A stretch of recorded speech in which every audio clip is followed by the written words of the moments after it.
It's that time of the day. It's the 4th Street Sports Show. Let's get it. Welcome back to 4th Street Sports Show. I am your host, Smooth Oz. Back on, guys. I've been on quite a hiatus of about 2 weeks, and the guys have been missing me, so I'm glad to be back on with you guys.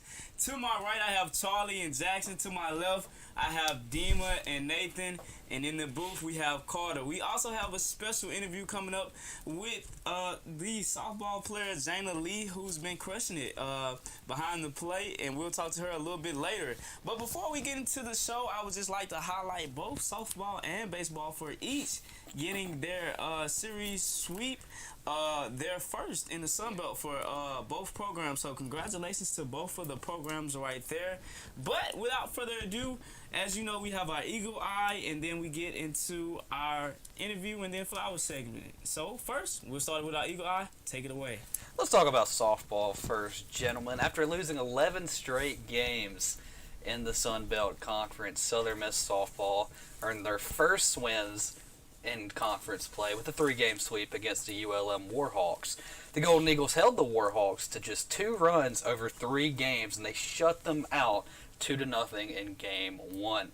Morgan Linestock made an appearance on the mound in every game of the series. She started 2 games, and she earned a save in the second game. She struck out 10 batters in a complete game shutout Friday and then another complete game on Sunday. The team also got their bats going, swinging for 18 hits over the weekend with 2 big home runs. Southern Miss is now 3-11 in the Sun Belt, which moves them up a spot to second to last in the rankings. There's still time to move up, though, but they have 2 tough teams up ahead in Coastal Carolina and South Alabama at home, though, across the next 2 weekends. Yeah, and something we were talking about earlier is to start off conference play, they face some of the toughest teams in the conference. So now I feel like this gives them an opportunity to kind of get their groove on. But Coastal Carolina and South Alabama, South Alabama has one of the toughest pitchers in the conference right now. It's going to definitely be fun, but returning home, I think they have a little momentum. We'll definitely talk to Jana about that. But again, Morgan Linestock, video game numbers. I mean, 15 innings pitched in a weekend. That's crazy.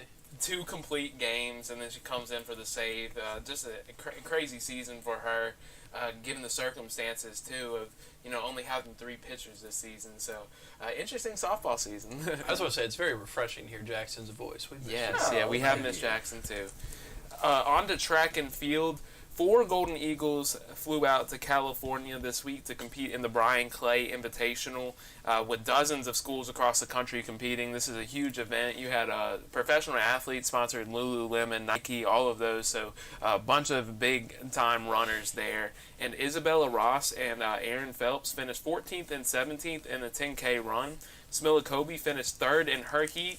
And the 4th best time of 188 runners in the 1500 meter out of all heats.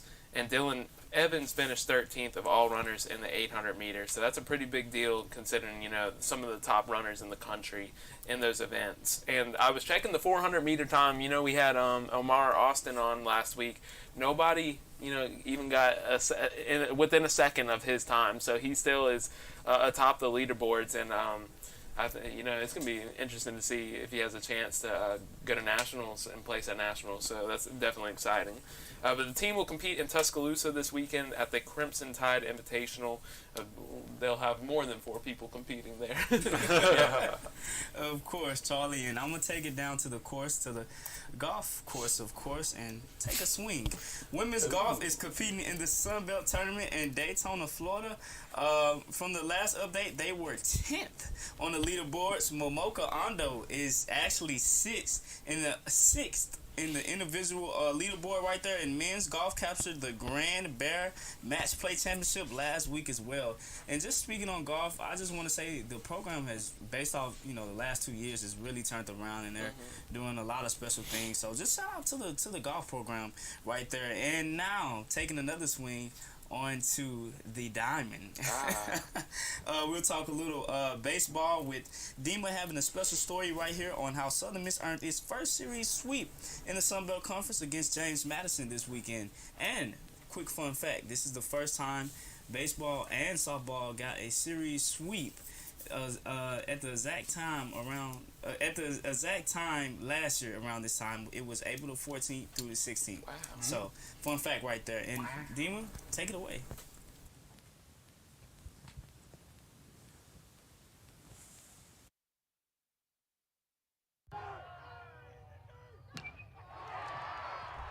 Southern Miss baseball swept James Madison this past weekend to earn their first ever Sun Belt Series win. On Friday, Southern Miss did just enough to beat James Madison 7-6, despite getting out-hit and committing more errors. Southern Miss head coach Scott Berry was relieved that his team was able to hang on despite the shortcomings. Yeah, I mean, any win is a great win. It's not easy to come out and win baseball games. I know a lot of people think it is. You got to do a lot of things well, and sometimes when you don't do them well, you're fortunate to do enough to get the win. The Golden Eagles were lifted by a solid relief outing from freshman Cross Sibley. Sibley threw for 3 innings, allowing just 1 run, along with 4 strikeouts. Sibley came in with the bases loaded with 1 out and worked Southern Miss out of the jam, allowing just 1 run. I don't know, I just listen to music before the game and really get my mind right. And then in the pen, I don't really talk to anybody, like the coach or the catcher or anything. I'll just throw my pitches and get in the zone. In Game 2, the Dukes and the Golden Eagles were in a classic pitchers duel before the rain came, with no score between either team through 6 innings. Before a 4-hour and 10-minute delay, Southern Miss pitcher Billy Oldham was pitching a gem against the Dukes, only allowing 1 hit. Oldham was on track to complete the game if not for the rain delay. We knew going into it that they didn't strike out easy last night. They were, fouling pitches off, some of the most foul balls I've seen yesterday off of Tanner, and they were putting balls in play, and nothing too hard. We knew they didn't have a lot of power as a team, so they were going to just hit singles, and so if I would attack them, then they weren't going to beat us with homers and stuff, and that's what's been like, I guess, my struggle this year is that when I leave a ball up, it gets hit hard. So if they didn't beat us with home runs, I knew I could keep the ball down, get them to hit some ground balls, and attack the zone is always the goal. After the rain, the bats shined for Southern Miss, including home runs by freshman Nick Monaster and designated hitter Slade Wilkes. Monaster's homer was his first of his collegiate career. Oh, it was amazing. I've never felt anything like it. Growing up as a kid, you always want to hit your first college homer, and it was the best experience I've ever had in my life. In Game 3, the Golden Eagles were eyeing a sweep, and the hitting from Game 2 went right over into Game 3.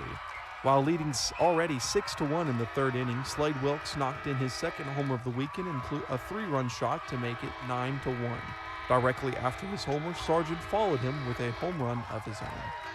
2 innings later, it was deja vu. Wilkes destroyed a ball for a grand slam, followed again by a Sargent homer. Sargent said he was proud of the way the team was able to respond throughout the day. Yeah, we came out, man. I can't get more proud of this team. We've been just trying our best to come out and just play well. I feel like it's really clicking for us now. The biggest thing is just, I don't know, dude. Just this lineup's gonna click. Slade, he's been clicking all year long. And I really feel like, 1 through 9, we're swinging it well, we're seeing the ball well, and just need to build off all this. The sweep moved Southern Miss 22-12. And tied for second in the Sun Belt before a huge series with Coastal Carolina on the docket. Scott Berry wants to focus game by game still, though, throughout the week. This has been Dima Mixon with the 4th Street Sports Show. Thank you, Dima, on that special rap right there. And I'll toss it back over to you, Dima. Just recap, what did you see this weekend? What was exactly just clicking for Southern Miss, especially after the huge rainstorm? I'll tell you what. Well, Friday night, it was a rainstorm of errors and James Madison, a rainstorm of singles and doubles off of Tanner Hall. But Southern Miss did just enough right there in the latter half of that game to kind of take the lead and just hold on just long enough. James Madison actually had 1st and 3rd with 2 outs in the top of the 9th to tie that game, and Justin Storm got the final strikeout there. Saturday was a pitcher's duel. Billy Oldham, man, he's been coming along. He might be the Saturday guy, regardless of whether or not Matt comes back, or when Matt comes back, which I know we'll talk about that in a second. And then it just seemed after the rain, the bats just woke up. It was like the sun came out and the bats came out. And Southern Miss, from the 7th inning on Saturday to the 3rd inning on Sunday, had multiple runs in all those innings. They had 3-2, 3-3-2 which is crazy. So, and then Sunday, man, I mean, that's just a glimpse of what the lineup has supposed to have done all season, where you have Etzel and Dickerson each going 4 for 4, which is ridiculous, up until the 7th inning. And then you had Slade with 2 home runs and Sargent with 2 home runs. And then you had the back end getting on base too. That's exactly what the lineup has supposed to have been doing the whole year. Nothing you can complain about. Slade Wilkes is obviously just going nuts. I mean, I don't even know why James Madison even threw him a pitch he could hit. It's pretty dumb. Both of his home runs were on 3-0 counts. That's insane. So, and then Sargent, man, he's seeing it well now, and I think he's now in the 200s, and if he keeps seeing it well, oh man, this lineup is dangerous. Yeah. And even Nick Monaster coming along, he hit a home run, his first collegiate home run on Saturday. You know, when we talked about this in our baseball preview pod, we were thinking it was either going to be Creek, it was either going to be Gabe Lacey. You know, Nick was a freshman pitcher. Nobody really thought that he would challenge. He played second base in high school, but nobody would think he would challenge that. He's coming out, and there's no reason to take him out from the second base place. Yeah. And if they need him to pitch, they can always just put Creek in at second or put Gabe in at second. That's perfect. Yeah, and just going into that, especially on Sunday, it was just a home run fest. Slade just took batting over practice. Yeah.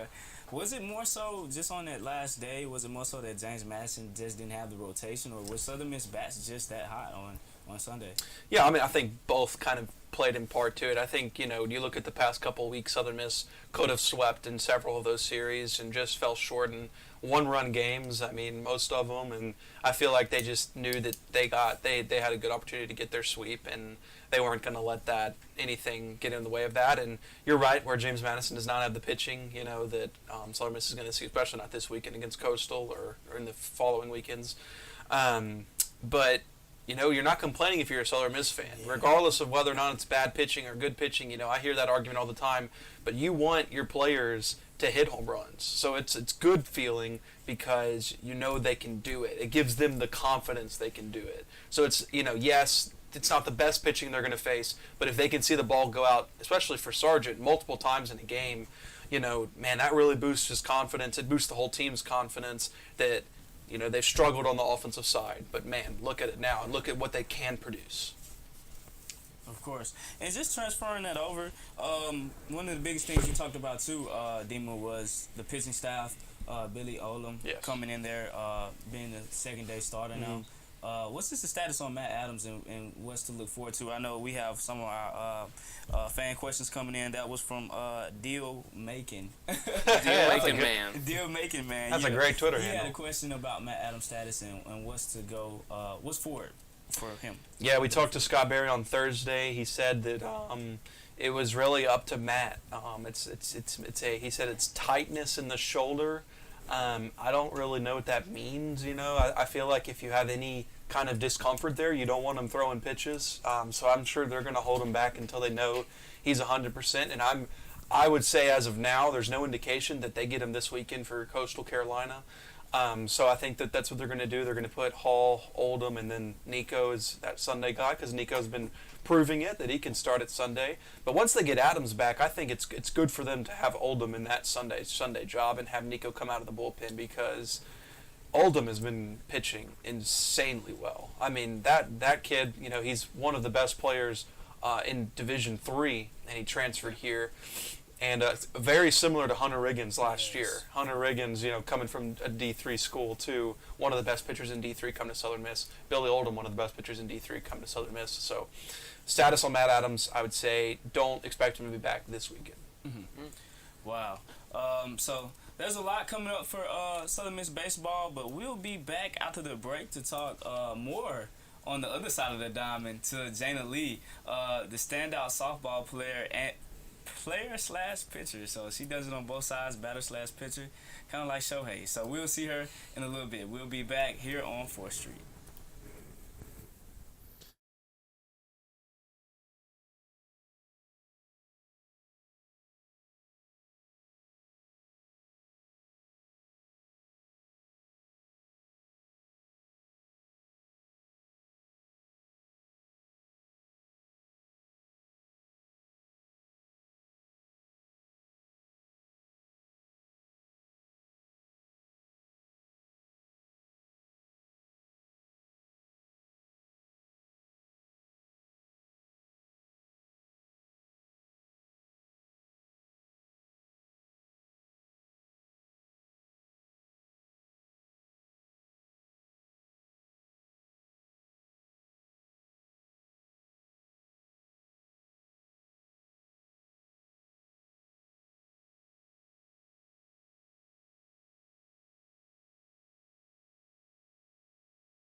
the 4th Street Sports Show on Southern Miss Radio.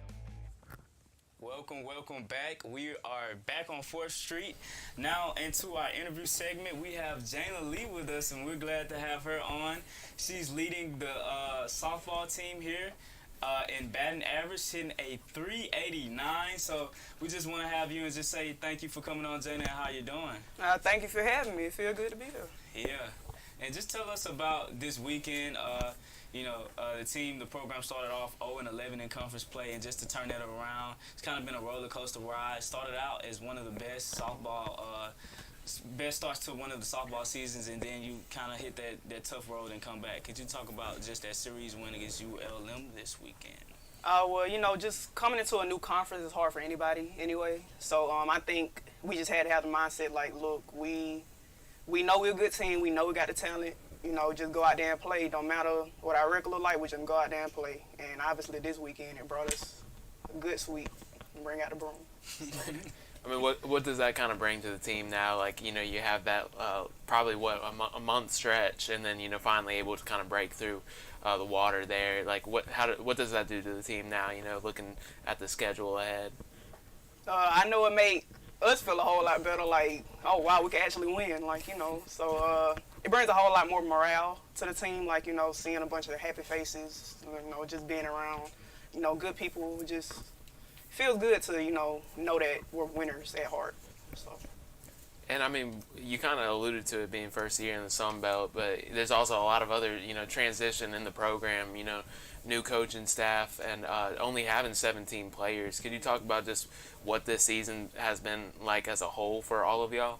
Last year we had 19, so really losing half the team. Well, not really half the team, but 2 of our key players that we had last year. It's hard, of course, but I think just knowing that you love the game and knowing that you just gonna keep playing it regardless, and you here to play softball, I think that keeps us going. Do you think that sort of dynamic maybe brings y'all closer together? Oh yeah, for sure. And plus, Coach Poole, she helps us a lot. With an encouraging piece, just telling us look, we know what y'all can do, we know what y'all capable of, so just go out there and show us. So. And not many players can, show the pitching and hitting resume that you have. And this is something you did in high school. It's kind of transitioned to Southern Miss. Could you talk about what it's like to kind of succeed at both, what it takes to succeed at both? You gotta have tough skin, of course. You gotta have tough skin to play any sport, I'll say. Because I play basketball. Basketball, it's way different from softball, but pitching and hitting, it's more of a mental thing than anything. If I'm a dominate in the circle, I gotta dominate at plate too. So being a pitcher and a hitter, I won't say it's necessarily hard, but it hasn't come that easy. So just being there, I love every moment of it. Love doing what I do. So yeah. When did you realize you could kind of do both? Was that something you ever kind of saw yourself being able to do going into college? Well, as a kid, I never, believe it or not, I never want to play in the field. I always want to hit. When I first started playing t-ball, I was like, man, I want to hit, da-da-da, I don't want to do nothing else. So I think when I started pitching, I was kind of like the shy kid in school. I didn't really talk much or do much. So I think being in the center of attention of everybody was kind of different for me. But growing into it, getting accustomed to it, I love it. I love my journey. I love everything I went through to get here, and it's just a blessing that I get to still be here and pitch and hit at the same time. So. What's it been like, working in this pitching staff this year? Only 2 other pitchers besides you, Paige and Morgan. What's that dynamic been like? We just know we got each other back. We know if one go down, the other 2 right there to pick each other up. We just know that if it's us 3, it got to be us 3. We so stuck on if one person don't get it done, the other person will. If that person don't get it done, then we know the last person will. We're close to the point where it's we just know we know each other, and we know each other's strengths, we know each other's weaknesses. So we know going into a game, before we do our scouting reports, I always tell if Paige or Morgan is starting, I'll be like, look, you got it. You go out there and mow their head down. You go out there and you show them what you made of. Can't nobody hit you. So I'll say I think Coach Poole could speak. Like, I think I'm one of their biggest supporters, like pitching wise, because yeah. And just talking about that, just knowing that it's the next person up, just in case, they, face any of those challenges, and you yourself, how is it just knowing, just because it's three of you, just to be there for each other in that instance, just knowing that, hey, Paige may not have a good game, I may have to step in for this game and pitch the next game also, Well, I think Coach Poole, she does a really good job of, like, rotating us in and out. But like I said before, like, when, let's say Paige don't do well and Jana got to come in and Jana don't do well, then Morgan about to shut stuff down. Like, that's what we do. Like, that's how we think. Like, we know, like, if one person can get it done, we know the other person will. And it's just a simple thing, like, we just realize, like, it's only us three, like, and nobody else can do it. So if we can't do it, then can't nobody else do it. So that means we have to do it. We were just talking about Morgan's numbers earlier. Like, I have to kind of fact check it. I'm like, is this real? What can you say about Morgan? Just kind of like being in that room with her. This is only your second year. Seeing what she's been able to do at Southern Miss for the last 2 years. Oh man, I love Morgan. I adore everything about her. She probably one of the first ones to get to practice. She ain't got class. One of the last ones to leave. Like, she's such like a role model for other like young pitchers that, when we have camps and stuff, she's like, hey, try this, trying to talk them up. Like, I love her. Can't get enough of her. Love me a little Big Mo. And I know you might not be able to speak as far as rotations, but you haven't been on the mound in a couple of weeks. Can you just talk about your change in roles over the last couple of weeks and maybe what that's been about? Well, I know my role as of right now is to hit. Like, I had that in my head, like, before the season even started. Like, look, if I'm not going to do anything, I'm going to hit the ball well. Like, if I'm not going to do anything when I get out there to pitch, I'm going to do the best I can. Like, so, and Paige and Morgan are other two great pitchers. So, I support them, and I love them to death. Like, if they go out there, I want them to succeed. I want them to do well. So, it's not, I'm not going to say I don't necessarily care, but, if they out there, they doing well, we win the game, that's all I care about, because I'm a team player. So. Yeah. And could you just talk about how well you are hitting the ball? Right now you got 23 RBIs on the season and almost at a 400, batting average. You just talk about that also. Think people overthink hitting a lot. Like, hitting is so much more mental than physical than people think it is. Like, all you gotta do is just look. I had a mindset like, Johnny, you're gonna go out there. If you see something you like, you swing. Like, I simplify stuff. People go like, oh my God, I gotta make sure I'm even with the plate. I gotta make sure my back angle is right. Like, all that, that's how you mess yourself up in the first place. You can't go up there overthinking and pressing yourself, because if you press yourself, all you're gonna do is just fail. And playing softball is a game of failure anyway. So it's okay to, not get a hit this time and come back next time and hit a freaking bomb or something. Like, that's okay. But hitting, it's more, I'm gonna go up, I'm gonna do this. It's a confidence thing. Like, if you know you got a good swing and you know what you can hit, you'll go up there thinking you're gonna hit every time. That's really what I do. Like, having the utmost confidence in myself, knowing that I can do it, it's just, I live it. Is that kind of a difference between, you had a good year last year too, but how have you been able to kind of take it to the next step this year? Well, last year, being a freshman, I was kind of timid, like, oh my God, I'm in college now. It's going to be different pitchers, different, atmosphere. And I can thank D-Bron and Tata last year, the seniors we had last year. They really helped me a lot into getting me in the headspace. Like, look, you Jana Lee. Just because we D-Bron and Tata don't mean nothing. Like, you Jana Lee. You know what you can do. So I think that what they said to me has guided me to where I am now. Like, look, you Jana Lee, and can't nobody touch you.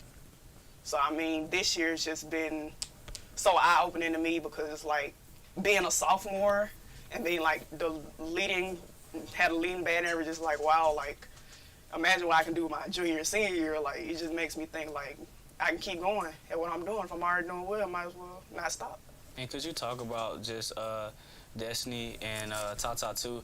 Just talk about just the things that they also instilled in you, you know, more than just, you know, softball. And them still being, you know, Yes, with the program.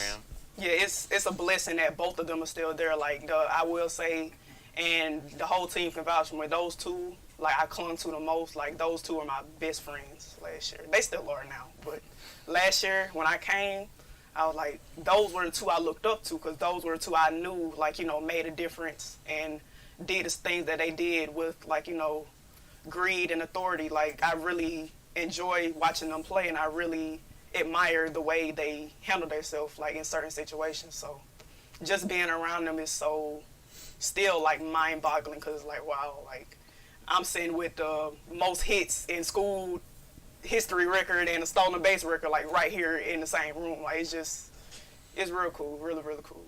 Just kind of piggybacking off that a little bit, obviously they kind of mentored you a little bit. I know you're just a sophomore, but with you leading the team as you are, do you feel like you're able to pay that forward and kind of help hype up your other teammates, so to speak? Yeah, we all got our different, like, swag and different, you know, how we get ready for the team, like, for the game. But I think my biggest thing when I go into a game, like, before, like, when we in our little hood, I'm like, look, we finna get it. Like, we finna do what we do. Like, this is Southern Miss. We about to get in somebody's ass. Like, we about to show them folks that why they scared to play Southern Miss. And I think the team can really say, like, I believe I'm more of I'm not very vocal, but when I am vocal, like, you know, what I say needs to be heard. So I think even though with me being a sophomore, I can see myself, like, guiding myself into that leading spot of the team. So it's really, really cool and really special being on a special team like this to, you know, be able to put up the numbers and just be around the girls every day.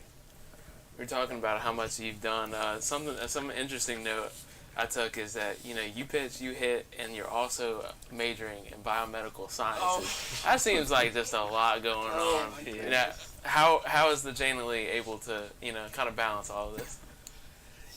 Jana Lee, just gonna be Jana Lee, I believe. Like, I don't know, cause I get on the phone with my mom every day, and she asks, like, how's school going? How classes going? I'm like, they going all right, you know. But on the inside, I'm like, oh, I'm kind of stressed out about this test or trying to study for this test. But I think just keeping your composure, like just like on the field, like keeping your composure in the classroom, like knowing that, having confidence in yourself that you can pass this test or you can do it. I think I translate that over to school, and I think that helps me out a lot. Just knowing, like, you have the capability to have a degree in this hard major that you do while playing softball. So, yeah, it's hard, but... Finals are coming up. Also, the final series coming up of the regular season. You know, we're talking about that two home series and then a final away series. You know, how are y'all approaching these final weeks? And what are y'all kind of talking about right now as a team? You know, trying to ground yourselves into this final stretch. We know we in a crunch right now, trying to make postseason. But I just feel like as long as we stay to ourselves, like knowing what we can do and knowing that Southern Miss is a team that deserves to be in the postseason, we can go out and beat anybody that we want to. Like, we can go out, just like last year, Southern Miss beat Florida. Who would have ever expected that? Like, I think it's the same thing this year. Like, we know we got talent. We know what we can do. We just got to go out there and show everybody. And what are those conversations like also, like just going more in depth with you and probably Coach Poole on just how to exactly, you know, make the postseason? Is it just one game at a time, or, you know, what's the conversation there specifically? Taking one day at a time, like through practice, through games, through anything, just knowing that we're getting 1% better every single day. Like knowing that we're going to go out there and we're going to do something beneficial to us to help us get better. And then, of course, we go over scouting reports and we look at other teams to see what they're doing. Like, it's being in a crunch like this, it's pretty tough, but knowing, like, the special team that we got, knowing that we are winners, that we just swept somebody that really ain't been swept before, we know that, look, if we can sweep them, we can sweep anybody. Like, we can beat anybody. That's the mindset that we're going into. Well, big series coming up at Coastal Carolina starting Friday at 5 p.m. at the softball complex. Jana, you got anything to say to the fans out there listening? Go East, man. We looking for the sweep, of course. Y'all be there, hear about it. It'll be a show. Of course, you heard it from Jana Lee here first on 4th Street. We just want to say thank you for coming on, Jana, and just wish you luck on the season and just more blessings coming your way. We'll be back after the break with our flowers segment. And that has been 4th Street for now. We'll be back.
has significantly fewer cars.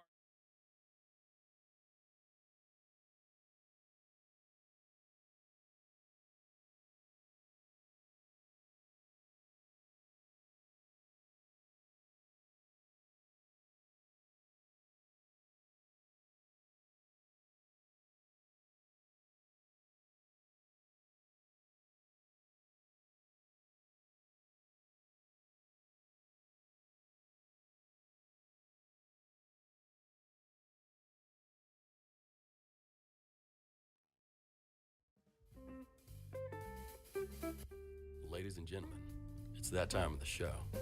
We're now giving flowers.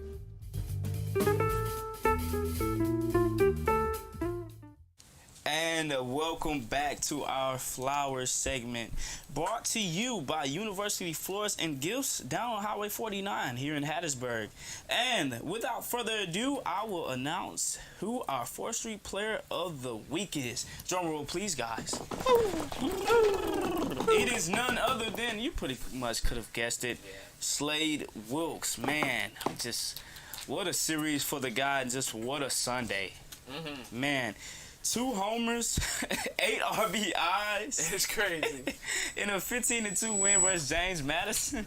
Man, just what a game for Slade. So congratulations to him. Could not have been more deserving for the guy, man. He's been special this season for Golden Eagles baseball. And just to announce who some of the other contestants were in the 4th Street Player of the Week, candidates.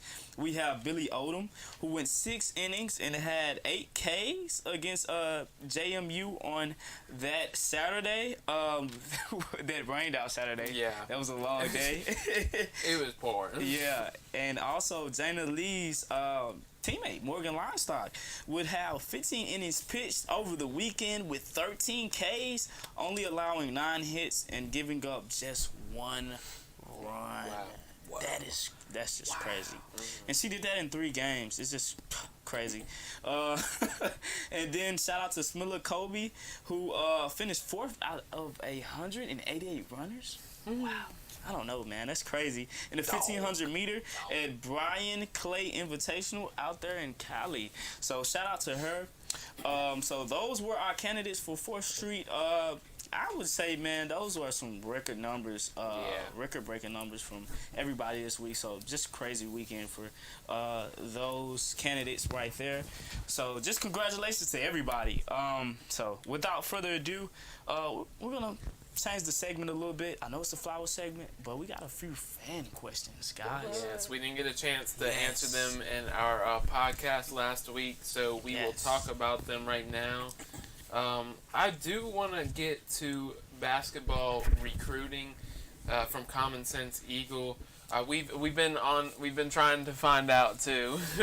We have not been that successful on the men's side, but for women's, we know that they just signed 2 players today. I think Nyla Jean from Georgia State, and then just got a 6'3" forward last week, and Atria, or Tree is her nickname, which I think is pretty cool. Dumas, so she's a Tree, 6'3". So, getting that size, Coach McNellis likes to have big post players, so they got that, and then a pretty versatile, seems like a defensive-minded guard from Georgia State. And some of the other questions, I want to answer this one because, I love uniforms. I think we could talk about this. But from Cloverleaf Mall, best uniform kit you have seen during your time at Southern Miss. So specifically just our time. Limited selection, but, there's been some redesigns. I would actually have to go with softball's new uniforms this year. I think are just clean and get to the point, But also, I love the classic Southern, the cursive Southern script on the basketball, the white. I think it's just clean and old fashioned. Yeah, that's a good one. I think it's hard to choose, man. There's so many that you just grow fond of. But I'll go with this year with the baseball team. I know we talked about it earlier, but the classic just white jersey, cursive writing. The creams, yeah. Also, so I like those, yeah. The first thing that popped in my mind was in football, like the throwback Attack Eagle jerseys, but those weren't really in my time. So I'm going to go with baseball, but I'm going to go with their black and white uniforms. I just think they're the cleanest out of all of them. No gold on them, though, but the black and white. They wore them at the Ole Miss game, I remember. But yeah, I think those are the best in my opinion. What about Nathan? I know Nathan's not mic'd up, but I think I'm gonna have to agree with Charlie on the basketball. The cursive. Yeah. That was my favorite. So Nathan agrees for the cursive basketball. Worst uniform, I would have to say it was in the Twitter. I will say softball had one of the worst uniforms. It was that it was like the Atlanta Hawks kind of design, like the triangle, and it was gray and black. Just too much going on, but I feel they fixed it. They went back to the good way. And yeah, I think soccer's had some pretty bad ones, and I like soccer's kits right now. And who else has had? I would say, I'm sorry, T's back here, but women's basketball, some of the stitching on the side, I'm not a big fan. Don't like the stripes. Yeah. But anyways, that was Cloverleaf Mall's questions. And I always think we can get better uniforms. I think Southern Miss can get better uniforms. I love uniforms, and everybody's kind of reinventing their look right now. So, there's tradition involved too. This is why I like the cursive. But yeah. One more that we want to get into, just real quick right here. Terrence Manhattan 4. Does Austin Crowley have a realistic shot at the league, or will he be back next season? So I cannot answer if he will be back next season. He is basically going to test his waters and is not going to, say what he'll do, because I think he's trying to figure it out. Until then, though, he's, going and seeing what he can do. NBA, I always say about anybody, it is the most selective league in the world.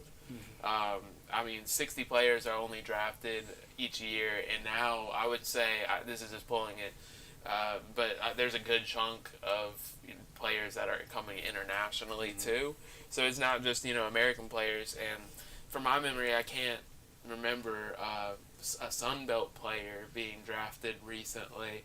I've known some guys from Mississippi programs. A couple Mississippi State players got drafted. Yeah. Their big player, Toulouse, is going for the draft this year. Mm-hmm. And then there's some players in the Sun Belt that are also trying. And I think AC has a great resume and might have a shot. And I think, getting in the developmental league, or even, maybe summer league workout or something. But even then, the guys who are getting on those rosters are, big name guys too. So I think realistically, this is nothing. But if he were to go the professional route right now, I think overseas would be, what he'd be looking at. I'm not saying he doesn't have a chance, but it's tough. It's the toughest league. It is tough, and I'm glad that you said selective, because you can't say it any better than that. And and really and truly, you talk about just the selection process of 60 guys getting drafted, but you also got to think about the rotation of guys in a basic NBA game. There's a rotation of only about 8 guys, and most times, especially coming down to the playoffs, it can even shorter than that. So seriously, I don't know. We don't have the answers to that. I can't just specifically answer it, but only time will tell. I think he is a great talent here at Southern Miss, and he had a great year. But we got only the NBA scouts really and truly know that question. So. I'll say this too. I got to watch Kenneth Lofton play here against Southern Miss. I knew that guy had pro potential. Austin has pro potential, but this guy played in the Olympics, played with actual NBA coaches, and he still went undrafted. And now he's only now getting his opportunity with the Grizzlies, and of course he's showing off. But that made me think he was the top player in the CUSA, was a standout on the Olympic team. I think the under 21 team. They won it all, and then he goes undrafted and was in the G League, just putting up crazy numbers. So it is incredibly difficult. But I think that's a good question to ask. But it's just so selective. Yeah, and just point taken, if Crowley is to come back to Southern Miss, he has until May the 31st to withdraw his name if he chooses to return to the school. So we'll see, but that's kind of the deadline right there. So that's just something interesting to notate here. Yeah, but thank you for the fan questions. We will keep asking them. Really good questions. Thank y'all for asking them. But I think that does it for this week. Getting into the thick of things with the semester. Yeah, getting to the thick of things is an excellent way to say it. Yeah. Senior projects, capstones, and all of the above, trying to get jobs and fill out applications. So Stop the pain. Yeah. it's just pain everywhere. Pain everywhere. What did James Winston say? Yeah, 10 out of 10. Oh my God. But yeah, so that has been 4th Street with myself, Smooth Oz. To my right, Charlie and Jackson, and to my left, Nathan. Dima had to dip a little early today. He's going to actually play softball today, so wish Dima some luck, and shout out to Carter in the booth, and also shout out to Jana Lee for coming on again, the softball standout leading the team right now in the batting average, and shout out to the 2 people right here beside me in the studio, future 4th Street Sports men and women. Shout out to T and Isaiah, man. Thank y'all for coming to visit with us. So we'll be back as always on Mondays at 5, man. This is 4th Street Sports Show, and we'll be back.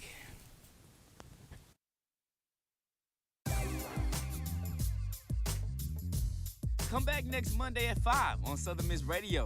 4th Street Sports, baby.